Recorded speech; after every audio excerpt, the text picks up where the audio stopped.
여러분 안녕하십니까. 땅의 역사 박종인입니다. 지난 시간 도고 헤이하치로와 이순신 관련 방송에 많은 댓글을 올려주셨습니다. 그 가운데는 이해가 가지 않는 내용이 있었습니다. 제가 이순신을 평범한 군인으로 깎아내리는 토착 왜구라는 겁니다. 도고가 그런 말을 한 적이 없다는 게 왜 이순신을 깎아내리는 말인지 이해가 가지 않지만, 무엇보다 왜 그런 말을 했다고 저를 토착 왜구라고 비난하는지 제발 귀를 열고 눈을 열어서 방송을 똑바로 듣고 제대로 이해해 주십시오. 주장은 쉽고 사실은 어렵습니다. 주장은 듣기엔 좋지만 사실은 불편합니다. 오늘도 불편한 사실 이야기입니다. 오늘의 제목은 조선을 위해 그들이 택했던 국적 중국입니다. 얼마 전 고용노동부 장관 김문수가 이런 발언을 했습니다. 김구 선생의 국적이 중국이었다는 말이 있다. 김구 증손자인 국회의원 김용만은 이렇게 반응했습니다. 할아버지께서 무덤에서 벌떡 일어나실 소리이고 수많은 독립운동가가 지하에서 통곡할 역대급 망언이다. 국가보훈부 장관 강정애는 아예 보도자료를 내고 이렇게 단정했습니다. 김구 선생을 비롯한 일제강점기 우리 국민의 국적은 한국이며 이런 논란이 계속되는 상황이 안타깝다. 이 논쟁의 본질은 무엇일까요? 국적과 민족 정체성을 혼돈하는 데서 비롯된 무의미한 논쟁입니다. 국적은 법적 지위를 뜻합니다. 민족 정체성과는 별개 개념입니다. 독립운동가들은 생존과 활동을 위해 다양한 현실적 선택을 할 수밖에 없었습니다. 이제 실증적 자료를 바탕으로 중국 상해에서 활동했던 독립운동가들, 특히 임시정부 인사들의 국적 문제를 살펴보겠습니다. 결론부터 말씀드리자면 그들의 국적은 중국이었습니다. 조선인의 국적 문제는 복잡했습니다. 1910년 강제병합으로 조선은 국가로서 소멸했고 법적으로 조선인들은 일본 식민이 되었습니다. 그러나 조선인은 조선적이라는 특수한 법적 지위도 동시에 가졌습니다. 일본 국적법상 일본 국적이었지만 조선적이라는 별도 신분을 가진 애매한 신분이었습니다. 완전한 일본 국적자가 아니었다는 뜻입니다. 내부적으로는 조선적이요, 외부적으로는 일본적인 희한한 신분이죠. 그나마 조선적은 국적을 뜻하지 않았습니다. 일본 본토인과 구분되는 의미에서의 신분이었습니다. 외국에 나갈 때는 본인의 의사와는 관계없이 법제도상 일본 외무성이 발행한 여권, 그러니까 일본 제국 여권의 발급을 받아야만 했습니다. 당시 상황을 잘 보여주는 사례가 중국 국적을 취득한 독립운동가들입니다. 이 사람들은 중국 내 이방인이었습니다. 당연히 여러 제약을 감수해야 했습니다. 나라가 사라지기 전 명망가들이었겠지만 중국에서는 소수자에 불과했습니다. 무엇보다 일본의 식민 지배로 국의 왕래가 자유롭지 않았습니다. 따라서 많은 사람들이 현실적 문제로 중국 국적을 취득합니다. 일본 국적에 따른 조선인 여권 발급은 꾸준히 계속됐습니다. 본인 의사와 무관하게 조선인은 대일 본제국 외국 여권을 발급받아야 출국이 가능했습니다. 이를 거부하거나 거부당한 조선인은 중국 귀화라는 편법을 택했습니다. 이러한 중국 귀화는 특히 유학을 위해 많이 활용됐습니다. 일본 당국은 조선인의 외국 유학을 억제하기 위해 여권 발급을 매우 제한했습니다. 그래서 많은 조선인 학생들이 중국으로 건너가 중국 국적을 취득한 후 중국 여권으로 구미로 유학을 떠났습니다. 귀화 절차는 지방관청을 통한 간소화 시스템으로 이루어졌습니다. 보통 입정료 50전을 내고 중국 국적 등록을 하는 방식이었습니다. 처음에는 5년 이상 중국 거주를 조건으로 했지만 시간이 지나면서 이 제한이 사실상 사라졌습니다. 등록을 마치면 중국 여권을 발급받을 수 있었습니다. 예컨대 윤보선도 영국 유학을 위해 일본 당국에 여권을 신청했다가 거부당한 케이스입니다. 윤보선은 1921년 6월 중국 여권을 받아 중국 학생들 사이에 섞여 프랑스행 배를 탔고 프랑스를 거쳐 영국 에든버러 대학에서 공부했습니다. 1932년 윤봉길의 홍구공원 의거는 상해 한인들의 국적 문제를 극적으로 드러낸 사건이었습니다. 일본은 사건 직후 상해의 한인들을 대대적으로 체포하기 시작했습니다. 이 과정에서 중국 국적 취득 여부가 주요 쟁점이 됐습니다. 특히 안창호의 체포 과정에서 국적 문제가 첨예하게 대립했습니다. 안창호 국적은 조선이나 일본이 아닌 중국이었습니다.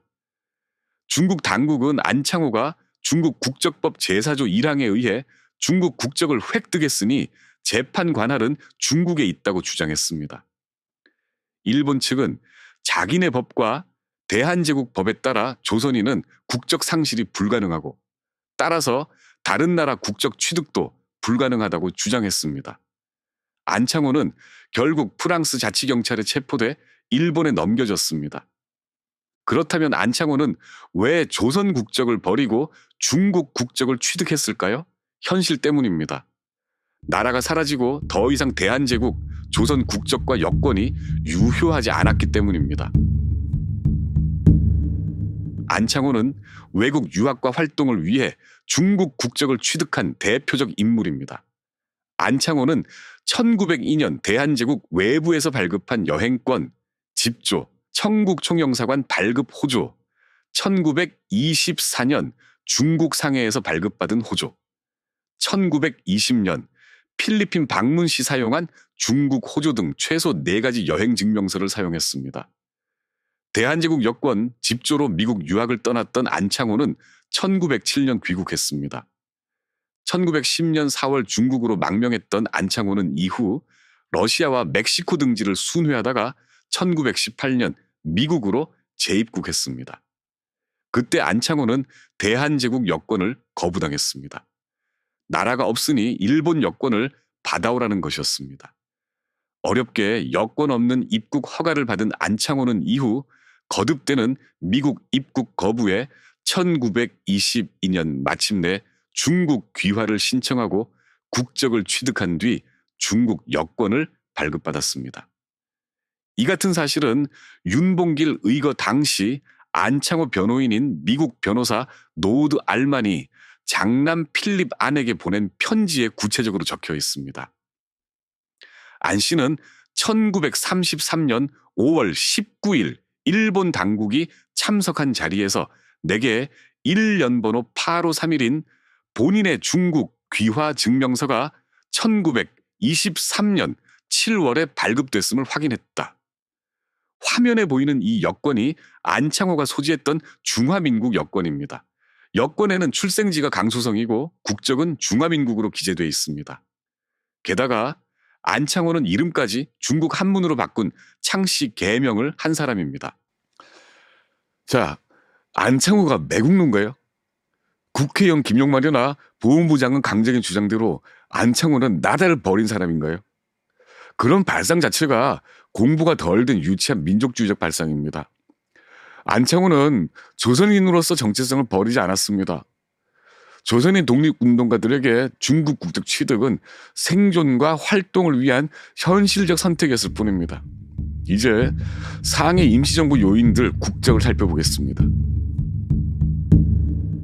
윤봉길 의거가 터지자 일본은 대대적인 주모자 색출 작업에 돌입했습니다. 안창호를 비롯한 많은 사람들이 체포됐습니다. 많은 독립운동가들이 도피 생활에 들어갔습니다. 프랑스 영사관 보고서에 따르면 1932년에서 1933년 사이에 임시정부는 없어지다시피 와해됐습니다. 그러다 임정은 1934년 1월 남경에 자리 잡은 이후 의거 이전 상태로 복귀됐습니다.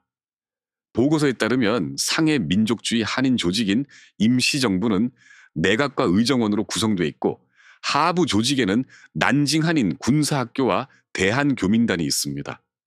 그리고 임정은 각종 기부금과 모르핀, 밀매로 재정을 충당한다고 보고서에 기록되어 있습니다.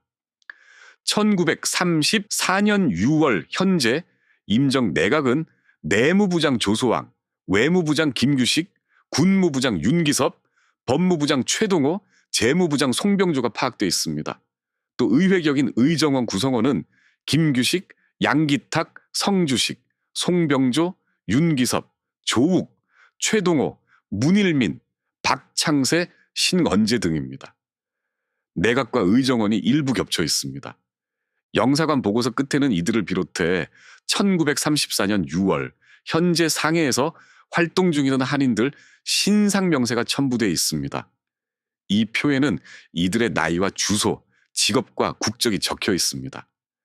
국적은 중국으로 귀화증명서 번호와 취득 날짜로 표기되어 있습니다. 귀화증명서가 없는 사람은 프랑스어로 없음이라고 적혀 있습니다. 이 표를 근거로 이들 임정 요인들의 국적을 하나하나 보겠습니다. 먼저 임정 내각입니다. 내무부장 조소왕 중국, 외무부장 김규식 중국, 군무부장 윤기섭 없음, 법무부장 최동호 중국, 재무부장 송병조 중국. 장관 5 가운데 4명이 중국 국적입니다. 다음은 의정원 구성원입니다. 4명은 내각과 겹칩니다. 김규식 중국, 김철 중국, 양기탁 중국, 성주식 없음, 송병조 중국, 윤기섭 없음, 조욱 중국, 최동호 중국, 문일민 중국, 박창세 중국, 신언제 없음. 영사관이 파악한 의원 11명 가운데 8명이 중국 국적입니다. 내각과 의정원을 통틀어서 12명 가운데 9명이 공식적으로 중국 귀화인입니다. 하부 조직인 난징 한인 군사학교는 간부 5명 가운데 교장 김구와 유동열을 제외하고 3명이 중국 귀화인이고 대한교민단은 간부 7명 가운데 오영선 1명을 제외하고는 모두 공식적으로 중국인입니다. 그러니까 프랑스 영사관이 보고서를 작성한 임정과 하부 조직 요인 24명 가운데 18명이 중국인입니다. 김구 증손자인 국회의원 김영만에게 묻겠습니다. 이들 국적이 한국이 아니라고 한다면 이들이 지혜에서 통곡할 일인가요? 선열들의 노력과 독립운동 역사를 정면으로 부정하는 반헌법적, 반민족적, 비상식적 무지인가요? 보훈부 장관에게 묻겠습니다. 이들은 매국노입니까? 이 자료는 바로 국가보훈부와 국사편찬위원회가 공동으로 조사하고 수집해서 지금 바로 그 국가보훈부 공훈전자사령관에 공개되어 있는 사료입니다. 이런 논리에 따르면 이들 국적이 한국이 아니었다는 주장을 담은 이 보고서는 매국 망언이 가득하고 따라서 보훈부는 매국노가 된다는 이야기입니다. 자료를 살펴보면 국적 선택에 일관된 원칙이 있는 게 아니었습니다. 개인 필요에 의해 누구는 중국적, 누구는 조선적을 유지했습니다. 그런데 프랑스 조계지에서 일본과 관련된 사건이 발생하면 프랑스 영사관은 중국 국적이 없는 한인은 일본에게 그 수사권을 넘기곤 했습니다. 그게 나라 없는 서름입니다. 프랑스 영사관 보고서에는 모두 83명의 민족주의 계열 한인 명단이 수록되어 있습니다. 이들 가운데 해방 때까지 잠시라도 임정에 가입한 사람들을 파악하면 38명입니다. 이들을 중국 국적 취득 여부로 분류하면 이러합니다. 먼저 중국 국적을 획득한 귀화인은 김규식, 김동우, 김두봉, 김정목, 김철, 김철남, 김홍서, 문일민, 박창세, 선우혁, 손두환, 송병조, 안공근, 안낙생, 안우생, 양기탁, 엄항섭, 이동영, 이상무, 이시영, 장덕로, 조상섭, 조소왕, 조완구, 조욱, 차리석, 최동호, 한진교 28명입니다. 우리가 알고 있는 저명한 독립운동가들은 모두 중국으로 귀화했습니다. 안창호는 이 보고서가 나온 1934년에 조선으로 압송된 상태라 명단에 없습니다. 1934년 현재 없음으로 표시된 인물, 그러니까 중국 국적을 취득한 사실이 파악되지 않은 사람은 이러합니다. 김구, 성주식, 신공재, 안경근, 오영선, 유동열, 유진동, 윤기섭, 이웅, 황일청 10명입니다. 그러니까 임종여인 38명 가운데 28명이 공식적으로 중국 귀화인이었습니다. 특히 양기탁, 조소왕, 김규식, 이동영, 이시영 등 임시정부 핵심 요인들이 모두 중국 국적을 취득했습니다. 이들이 매국을 하기 위해서 조선 국적을 버렸습니까? 어불성설입니다. 독립운동을 위한 현실적 선택이었습니다. 국제적 활동과 신변 보호를 위한 불가피한 조치였죠. 이 1934년 프랑스 보고서에 김구 국적은 없음으로 표시되어 있습니다. 이 보고서를 신뢰한다면 최소한 1934년 6월까지 김구는 중국 국적을 취득하지 않았음은 확실합니다. 그런데 김구 본인이 쓴 백법일지에는 이런 기록이 보입니다. 윤봉길 의거 이후 남경에서 피난 생활을 시작할 때 남경 경비사령관 곡정윤이 일본에서 대역 김구를 체포할 터이니 입적 기타의 이유로 방해 말라 하기로. 김구 본인이 언급한 입적을 문자 그대로 해석하면 귀화를 뜻합니다. 1932년 안창호가 체포됐을 때 논란이 됐던 중국 국적 소유 여부를 의미합니다. 하지만 일본 측이 김구 국적을 실제로 파악하고 한 말인지는 불확실합니다. 국적 취득 여부를 알지도 못하면서 어떤 핑계로든 김구 체포를 방해 말라는 엄포성 경고로 읽을 수도 있습니다. 무엇보다 김구 자신이 입적이라는 단어를 사용하고도 본인의 입적 여부는 밝히지 않았으니 또 다른 사료가 나오기 전에는 판단할 수 없습니다. 1935년에 촬영한 임정 간부들 기념사진입니다. 6명 가운데 송병조, 조왕우, 이동영, 조성환, 이시영, 차리석 5명은 국적이 중국입니다. 김구는 불명입니다. 상해에서 활동한 독립운동가들의 국적 문제는 현실과 이상, 법적 지위와 민족 정체성 사이의 갈등을 보여줍니다. 독립을 위해 투쟁했지만 현실을 위해 중국 국적을 취득할 수밖에 없었던 사람들이 많습니다. 조선인으로서 민족 정체성의 포기가 아닙니다. 독립운동을 위한 전략적 선택이었습니다. 역사는 현실입니다. 당위가 아닙니다. 역사는 감정이 아닙니다. 사실입니다. 현실과 당위, 사실과 감정을 혼돈하면 역사는 사라지고 갈등만 남게 됩니다. 작가 김별아가 쓴 소설 백범 거대한 슬픔 한 대목을 낭송하면서 방송을 맺겠습니다. 그 삶의 난장 한가운데 나라를 잃고 상갓집 개처럼 떠드는 우리가 있었다. 시베리아에서는 러시아인이 되었다. 만주에서는 중국인이 되었다. 하와이에서는 미국인이 되고 오사카에서는 일본인이 되었다. 국적을 3씩 4씩 가져도 제 나라 하나를 갖지 못한 자는 비참했다. 한국인으로서의 옛날 여행권은 국경을 넘을 때마다 말썽을 일으켰다. 안창호는 미국에서 발행받은 임시 여행권을 보여주며 씁쓸히 웃었다. Without passport. 여권이 아닌 여권, 빙표 없는 방랑자. 그것은 국적 없는 백성이란 뜻이었다.